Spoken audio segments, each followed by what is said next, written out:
Welcome to the Default Profitable Podcast, the show where we dive deep into real strategies behind building a consistently profitable business. Whether you're a founder, a leader, or a curious dreamer just starting to think about it, this podcast is a toolkit to make profitability your default setting, not a lucky outcome.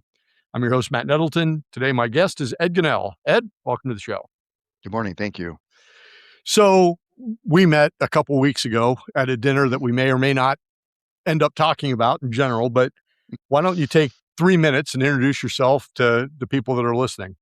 Gotcha. My name is Ed Gunnell. My company is Gunnell Financial. We are a holistic financial planning company, which is just a fancy way of saying that we do taxes, we do investments, we do insurance, financial planning insurance, not homeowners insurance, but life insurance, disability insurance. For our entire clients, we do a lot of Medicare planning and supplements and things of that nature. So kind of a one-stop shop approach to make things as easy as possible, and we're covering about 90 to 95% of the really important stuff that somebody has. All right. So when did you start your business? I went on my own in March of 2008, and perfect timing because April of 2008 is when the market decided to take a dump. So my timing is always perfect. Well, not just a little dump either, a historically significant dump. That it was. So anytime you go on your own, you go self-employed, you're going to expect a reduction in income as you kind of start all over again. So my reduction in income was about double what I was expecting. So perfect. But I survived. Yes. So what was it that made you start the business? What were you doing before this? Well, I've always been in the financial planning, maybe my little 60-second background. So I started at Charles Schwab back in the early 90s. The company was growing, exploding, had a lot of nice success there, got some opportunities to do some things at a young age that most people wouldn't. And then 2001 hit, the dot-com explosion, implosion, whatever phrase you want to use. And so when I started at Schwab, they had about 150 offices. That was back in August of 93. And then they had grown to over 500 offices. And then they shrank back down to under 200 offices. And I was up in South Bend, Indiana at the time, and mine was one of the casualties. In fact, Indiana had 6 offices, and they closed 5 of the 6. So after that, I was fortunate to find an opportunity over Prudential, and I was the branch manager at the office up in South Bend. And then they kept going through a bunch of changes, and I came to the realization that there's an inverse relationship between the size of the company and the amount of common sense applied.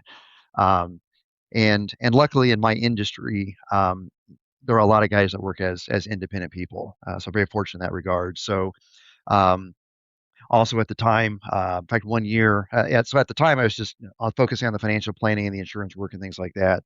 And then 1 year, I had half a dozen of my clients that their tax person either moved, retired, or died, and said, "Hey, can you help us out with our taxes?" Sure, I'd be happy to. Because as an investment advisor, you're a self-employed person, so you're used to your own tax returns not being the easiest thing on the planet.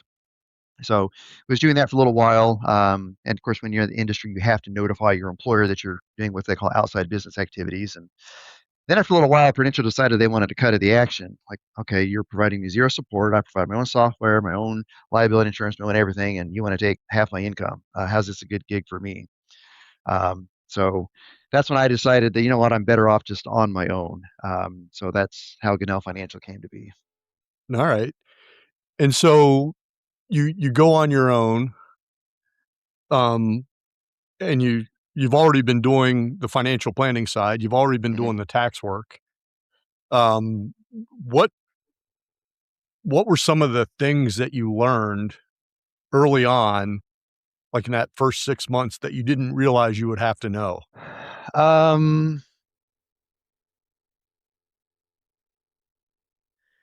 I would say I probably knew what I needed to know because I'd spent so much time as a manager both at Schwab and at Prudential that in terms of just all the stuff you got to have to run an operation.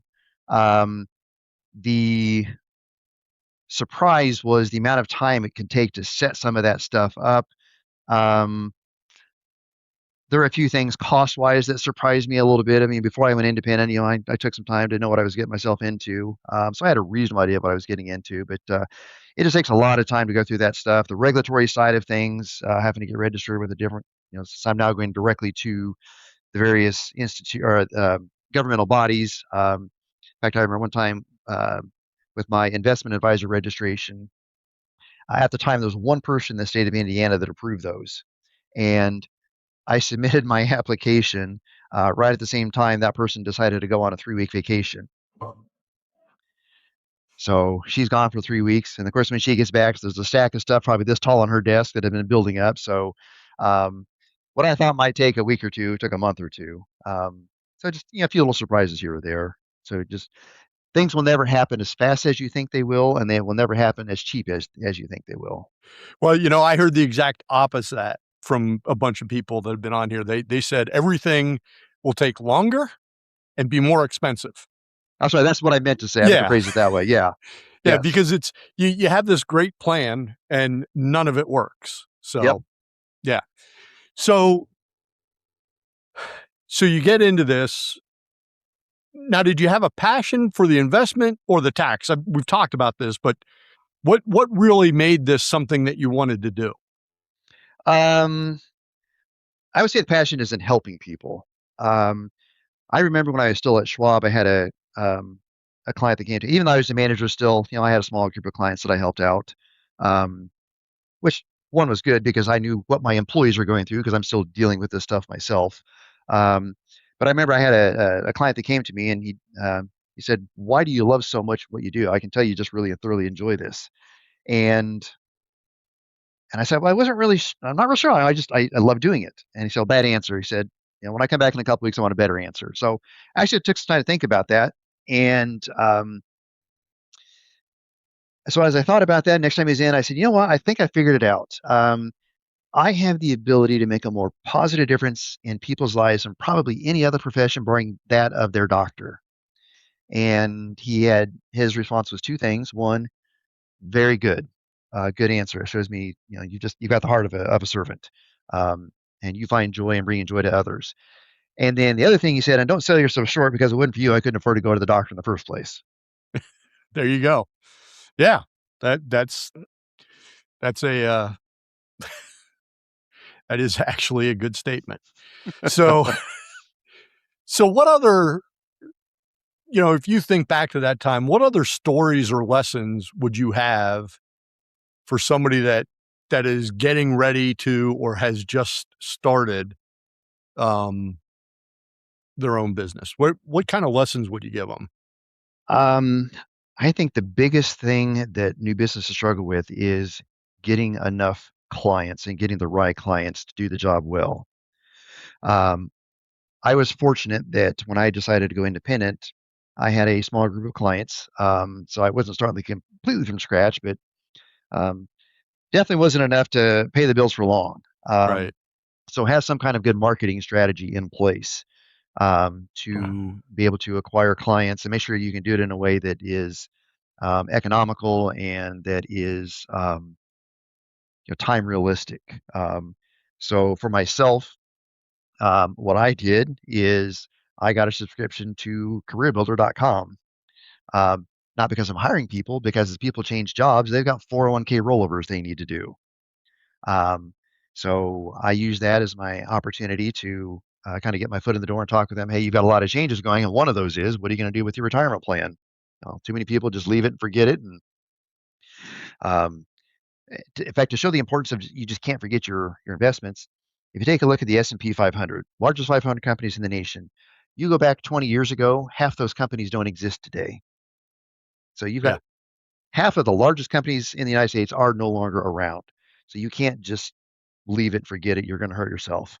Um, so that's how I got my foot in the door. And then, once I did that, then talk about other stuff. Well, hey, you're also going to have some tax implications. We can help you with your tax stuff too, and kind of share with them. In essence, what I'm looking to do is, if you take a look at the rich people out in New York City, and they go to what they call a family office, they've got a tax guy, they've got an investment guy, they've got an insurance guy. Some of them even have in-house legal staff. I said, I'm looking to kind of scale that down to just small town Indiana to provide a way that somebody can have the right hand and the left hand know what's going on. So instead of competing against each other, they're working in harmony together because there's only so much money to go around. So let's use what we got and use it well. Yeah. So that was my own personal marketing strategy to get going. And then once you get a little bit of clients, then you start getting some referrals. On the tax side of things, that's been very easy to grow because of two factors. One is the government can't get screwing with the tax code, so people need more and more tax help. And then on top of that, because of the hours, there are a lot of guys that are retiring. For every one accountant that joins the industry, three are retiring. So I've actually grown quite a bit through acquisitions. It's not the cheapest way to grow, but it's a very quick way to grow. Um, so that's another acquisition opportunity. And there's all sorts of websites out there like dealgenius.com or something on those lines, and they've got all sorts of industries. So it doesn't matter if you're a plumber or in fact, I got well, the guy we met at our dinner last week bought a garbage company. Yeah.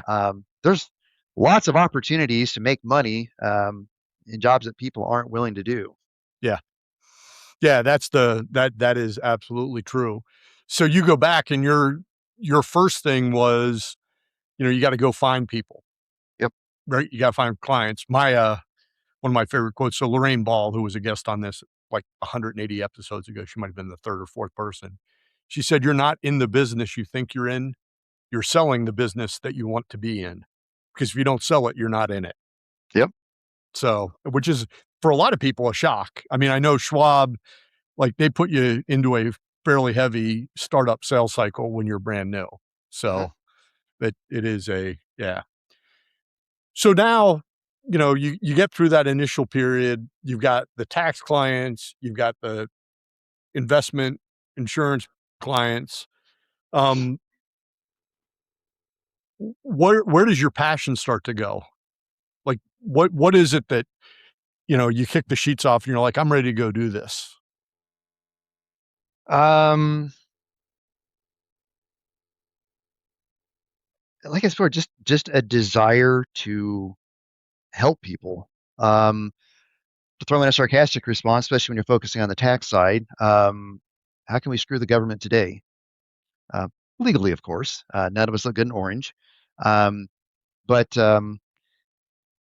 especially if you're a small business owner, I can almost quote this verbatim. If you go to the IRS website and go to the small business section, it says, "We highly encourage you to seek the services of a competent tax professional to assist you in your tax filings and obligations," which basically is just a fancy way of saying this system is so freaking complex. If you try to do it on your own, there's a good chance you're going to screw it up. And I kind of take that a step further. Although I'm not a big Dave Ramsey fan, I mean, he offers some good advice. Also, he lives in a real estate world, which is not the same as the investment world or the tax world. And there's some overlap and similarities, but there's a lot of stuff that he misses. But I remember there's an article in the Wall Street Journal from about, oh gosh, this must have been 25 years ago. He said the average individual overpays their income tax by 17%. So don't be penny wise and pound foolish. There is value in what nerds like me do that help people out. Yeah, and I will just say, and I mention this, I think every other episode at minimum, is the two things you don't want to save money on as a business owner is an attorney and an accountant, I would agree with that. right? Um, yeah, we see so many people that you get out on their own and try to do it on their own. And if it was easy, everybody would do it. Um, accounting is not just simply balancing your checkbook. There's a whole lot more that goes into it. Yeah, yeah. Which so one of the questions that I'm gonna ask is, what's the thing that you wish you knew? Like the one thing that if you had to pick one thing that, man, I wish I understood that better. It is resoundingly the financial literacy of business accounting versus a checkbook in your house. Yeah, It's just yep, two different sets of things. it is.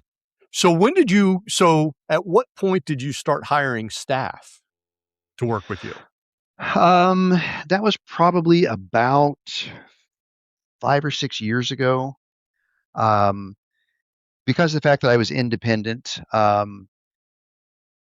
for most of my career, I was stay-at-home parent, but able to work my job and to do it well. And but the kids never had to go to a babysitter. I mean, I'm the one that raised them when they were younger. I'm the one that took them to preschool, took them to grade school, and all that good stuff, and loved it to death, and was still able to make a decent income at the same time. But once all the kids finally got in school, like, all right, I can actually really start kind of growing and expanding my business. And then just eventually got to the point, or I got to the point that you can only handle so many clients on your own. Right. And um, and of course, yeah, I wanted to make a little bit more money. I mean, so that's why you try to grow your business. But I just knew that as I after an acquisition or three that okay, I can't do this all on my own. I'm going to need some help to do it. And I'm not going to say necessarily that I do it the best way, but I do know the way I do it's better than most guys. Um, on the tax side of things, 75% of tax preparers do not have a license. There is no law that you have to have a license to do tax. Now, there are a lot of great tax guys that don't have a license, and there are a lot of guys that have a license that do a lousy job. Um, but my entire career is based on risk mitigation. Stack the odds best in your favor, and like you said, get a good attorney, get a good accountant. Because I have a license, I have to do a lot of continuing education. Um, last I've got to do, with all of my licenses, somewhere in the neighborhood of about 40 to 50 hours a year of continuing education. Last year I did 235. I've got a huge passion. I'm a nerd. I love learning this stuff. I mean, what makes me better than the next guy is being smarter than the next guy. So just tons and tons of learning that you got to do and be prepared to do that kind of stuff. Well, but that's so you threw two things in there, right? One is you're still passionate about it because you're still interested, Yeah. right? So Oh, let's, but back to the employees. Okay, let yeah, me yeah, to that point. So I, I see my employees as an extension of myself. right. That here's the way that I think things need to be done. This is the way I think that is the best way to do these things. That is um, a fair value for the clients and also delivers them a good result. Um, and so obviously there always is going to be some kind of superior subordinate relationship because they are my employees. That's just that's the law. But I see they to me they are my helpers to make sure that all of our clients get what they need to done the way it needs to be done, how it needs to be done. So that's just simply what it boils down to. And, like I said, I see a lot of crappy work done by other tax professionals and other financial advisors as well. Usually the crappier work's on the tax side, not so much on the financial planning side of things. Um, so and especially as I mentioned, the importance of continuing education. I mean, just since Trump took office the first time, we've had I think six or seven. Oh, sorry, got a teenage daughter. I got to do that. Six or seven major revisions in the tax code. And if you're not staying up to speed with this stuff, in fact, there's a um, couple of Facebook nerd groups that I belong to, and I was reading something this morning about this guy um, talking about something called the pass-through entity tax. This is a tax professional asking some question like, "Oh my gosh, I feel so sad for this guy's clients. This is something that went into effect 8 years ago, and he still doesn't understand the concept. Like, how in the world then are you working with your clients to help them out?" In fact, I just picked up a big client out west. Um, Specifically on this pass-through entity tax. I saved them three partners in a medical practice. I saved them combined $35,000 in taxes this year just because they changed how things were documented with the pass-through entity tax. Yeah. Well, and that's the kind of minutia detail that none of those three guys were going to figure out, and most tax preparers wouldn't. Well, one of the guys was my own client, and I was talking with the accountant that did the entire firm about this a couple times. I even shared with him the specific tax, the citations in the tax code that will allow the strategy that I recommended, and he just kind of hemmed and hawed. He was very reactionary, and that's I think one of the things that makes me unique is because I spent the first 10 years of my life on the financial planning, so that's a very proactive, forward-looking environment. Taxes a lot of times is a very reactive environment, and so there are a lot of tax guys that maybe don't kind of take that forward-looking approach, kind of get that planning approach. That's one thing I think that makes me a better tax guy is because of my financial planning philosophy. If that makes sense the way I'm saying that. And that's what this guy was doing. He's very reactionary and wasn't very forward-looking. And so because of that, I picked up the entire medical practice, and I have all of the partners business, and they've got 3 locations, looking to add a fourth, looking to add another partner. So um, just because of one little line in the tax code, um, I picked up another really good sized client. Well, and so now I'm going to go back to what we talked about when you just started your business. You had to proactively come up with an ideal client profile, and then you had to go reach out to them. And then you had to figure out how to land them as clients. Hmm. But now you have a much more mature business, Hmm. and now it's you do competent work and good clients find you. Yeah, it's in fact, I got another client, and I'll thank my IT guy for this. All that I don't understand all the meta code garbage that goes on in a website. Yep. But got a client. She's out of Hawaii. He's got rental properties all over the nation. Found me online somehow.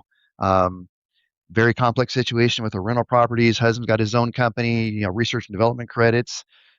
Sometimes I wonder if there's like something on my website saying if you got a really screwed up situation that's going to be virtually impossible to solve, call Ed. He'll figure out a way to make it happen. So, um, It's good marketing. yeah, I don't know if that really happens, but it sure seems that way. That I seem to get a lot of stuff that's is a little more complex than average. So, but I mean, I love the challenge is fun. Working with these business owners is fun. Um, Trying to find these little, I hate to use the phrase loopholes. I mean, the tax code isn't loopholes. It's the law. It's finding how can you apply the law to your advantage. So, Um, so it's I heard it described as a law that's poorly written and randomly enforced. yes, and well, poorly written to the point that there's tons of contradictions. Yes. Yeah, as I mentioned, yeah, I'm a nerd. Not too long ago, I got my master's in taxation, and yes, that's as fun as it sounds. Um, but as a part of that, studied a lot of historical tax law, and there's tax laws from back in the 40s that they are, depending upon which code you're looking at, are directly contradictory to the other. Still, almost 100 years later. Yeah. So yes, that's very poorly written. I mean, I'll tell you that I got a couple of guys that are buddies in Congress. I love to bag on them, but you got a bunch of fucking idiots. Excuse me, freaking idiots. Edit that out, editor. Um, that have no idea what the heck they're doing, and writing this stuff that makes no sense. I mean, I remember whenever the TCJA came out, the first Trump tax bill. And from a, set the social side, I know a lot of people hate Trump because of his social views. That's not my responsibility. My responsibility is my fiscal responsibility to my clients. And from a fiscal perspective, a lot of good stuff in there. But as I went through and read that 1,100-page bill on a Saturday morning, yes, I did. Um, Here I am, just some schmuck from Plainfield, Indiana, and I found dozens of errors in that. And like, how in the world we got 435 people out in DC? They've all got staffs of 10 to 20 people each, some more. How can you not find these things? I mean, really? So They it didn't know their homework was due that day. apparently not. Yeah, they So turned in the so rough yes, draft. very very well said. Yeah, it's very poorly written, and then yeah, and even on the enforcement, at times whenever I need to call the IRS, well, most times you can't even get through to them on the phone. Um, But on the occasion that you do get through to them, if you don't get the answer that you want and you know that you're right, you hang up and you call back again till you get somebody that will help you. So um, now, in their defense, they are very understaffed, they're very undertrained, they're very underfunded. Um, I'm a big fan of the Doge um, concept. Applying it to the IRS may not have been the best use of those energies. Yeah. All right. So let me ask you this. You probably have a lot of friends, business owners, um, that or employees, cogs in large corporations that come to you and say, "Hey, I want to be a business owner. You're a business owner. How Mhm. can I be like you?" What's your advice to them? Um, it all starts with the accounting. Um, Got to have good books and records. Because if we can't track stuff properly, we can't do the tax return properly, which means you may be overpaying in taxes because we're not getting the deductions that you're entitled to. In terms of how we record the things, we may be doing the deductions. Like I said, there depends on what the item is. There are different ways to expense and depreciate those things. So trying to figure out what's going to be the best way to do those things. Um, So that's kind of the nuts and bolts of it. Let's get things lined up properly so you don't, because so many people, you go to I mean, something silly, you know, let's say that, last week after dinner, you decided to, take me out to, coffee shop and chat a little bit more, and you pull out a $20 bill and, get us well, actually, I'm not a coffee drinker. You can get me a cup of hot chocolate. You can have your coffee, but so you throw down a $20 bill, and maybe you remember to grab the receipt. Maybe you stick it in your pocket. Maybe you don't. And does it ever get recorded? And do you get the legitimate deduction off of that? I mean, just simple things like that. Let's set up a good process so we can track the income and expenses. Um, so that's the nuts and bolts side of it. Does it make sense to be an LLC? Most times it does. It's very, very good, cheap liability insurance. And then, depending on your profession, we might need to get an attorney involved to help us out and, how things get established, depending upon the situation. Um, but then, as I mentioned, the other thing is, okay, what is your product and how are you going to sell it? Because I'm not an expert on, whatever your widget field is, but Right. I can tell you, you where businesses struggle is um, is not finding enough. I mean, some of them it's overspending, but most of them it's not an expense side; it's a revenue side. I mean, you got to spend some money, Yeah. but most of them the struggle is on the revenue side. Yeah. All right. So, one last question for you. Okay. If 2026 Ed could go sit next to 2004 is when you started, right? Well, on my own, 2008, but I've been Okay, doing this since 2008. So since 2020 '93 in the injury, but yeah, yeah. eight on my own. So two, 2026 Ed goes back sits next to 2008 Ed the night before you go out on your own, Hmm. right? You get to sit down, you say, "Hey, listen, 2008 Ed, things work out, you'll be fine. By the way, when you go in tomorrow, you start your own business, here's what you need to do first." What's the thing you need to do first? Well, I'll say it sarcastically, based upon the timing. Sell every investment I own, and then wait a month and rebuy everything. Buy everything back. They buy it all back. Um, That'd have been that one.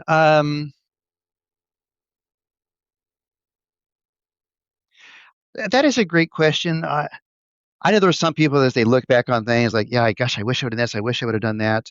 I feel very fortunate that I think I'm okay how things have worked out. I mean, I've had some setbacks. Probably the biggest professional setback I had was about 10 years ago. Got into a partnership with another person, and we were going to expand and kind of have our little mini offices across the state of Indiana. Try to become this little mini financial accounting powerhouse. Um, I, I I I would have skipped on that. Yeah, we were not good business partners. Yeah, that sent me back a few years and a couple of bucks. But I survived.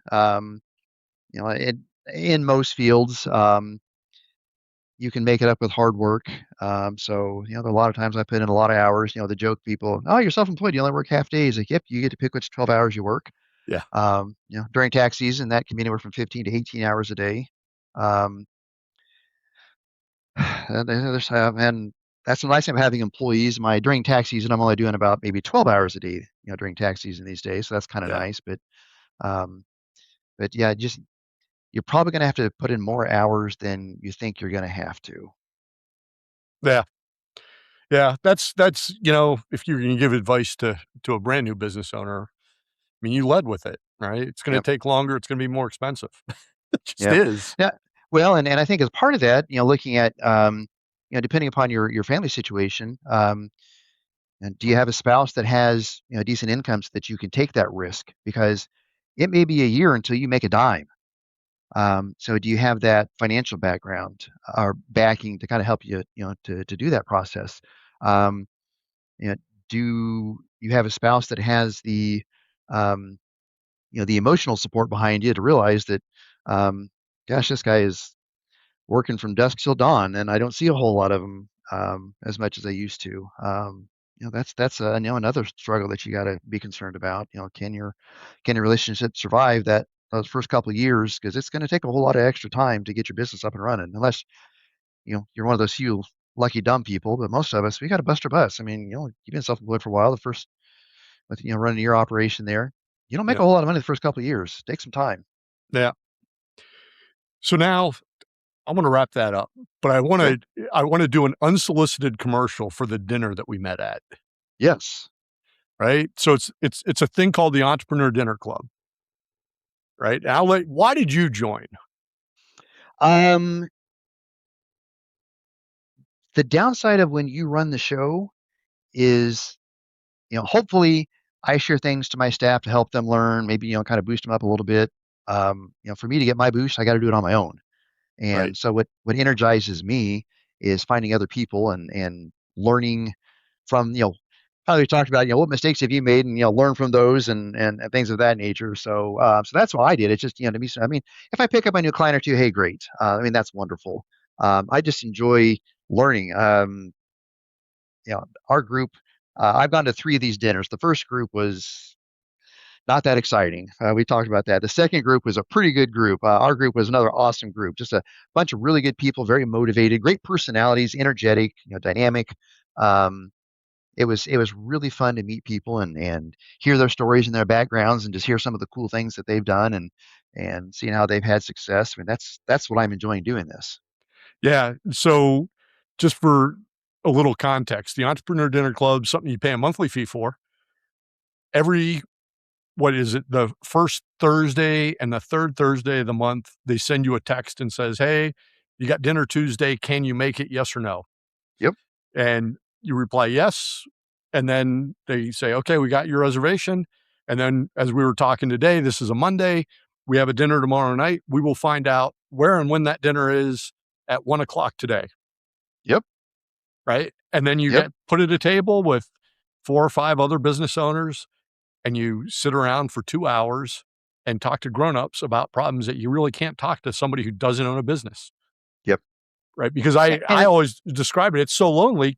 You have a bad week, you can't talk to your spouse because your spouse doesn't wanna know that the business is in trouble, and you yep. can't talk to your employees because they sure as hell don't wanna know your business is in trouble. But at Hmm. this dinner, we had a whole bunch of, like, conversations about, well, and then this went wrong, and then this went wrong, and then I screwed that up, and it was just it was really it was a good conversation. So It was. I'm only 1 for 3 on really great tables. You're 2 for 3, but I was there for all 3 of mine and, I might be the problem. So, No, I but you were one of the better ones. so well, I just wanted to throw that in there. It's unsolicited, I think as a business owner, that's probably one of the best things that I've run into recently. Yep. It's what, $50 a month to belong to this thing, and then you Yeah. got your meal. So the only thing I'm mad about, and actually I'll start with you, is I was trying to be. I had too much junk food for lunch. I was healthy and got the chicken for dinner, and then you and all the other schmucks got those nice big steaks, and like, oh, Yeah. screw it, I'm getting a steak too. So, Yeah. but yeah, just the ability to sit around and chat around and like if you make a dumb decision, it costs you $20,000. You don't want to talk to your spouse about that. You can't talk to your employees No. about that. But you can talk to bunch of good guys. Like we had the one guy, like, oh, that cost me $40,000 Yeah. or 45, whatever the heck that was. And like, yeah, it Yeah. took me like 6 months to get that resolved. And like, dude, I feel you. I feel you on that one. Yes. Yeah, that's the thing. We all screw it up. Yep. The point of this podcast, the point of those dinners is can we learn from somebody else's lesson instead of having to do it ourselves? So, Yep. That it uh, is. all right. Well, thanks for joining us on Default Profitable. Learn more about Ed, there's going to be some links in the show notes, some information. And if you're a listener who, you know, enjoyed what you're hearing, leave a review, hit subscribe, share an episode with somebody. Ed, thanks for being a guest. Matt, thanks for having me on. I hope I shared a few things that will help at least one person out there not do dumb stuff like you and I have done over the last 30 years. That is true. We'll be back next week. Until then, stay focused, keep working, stay profitable.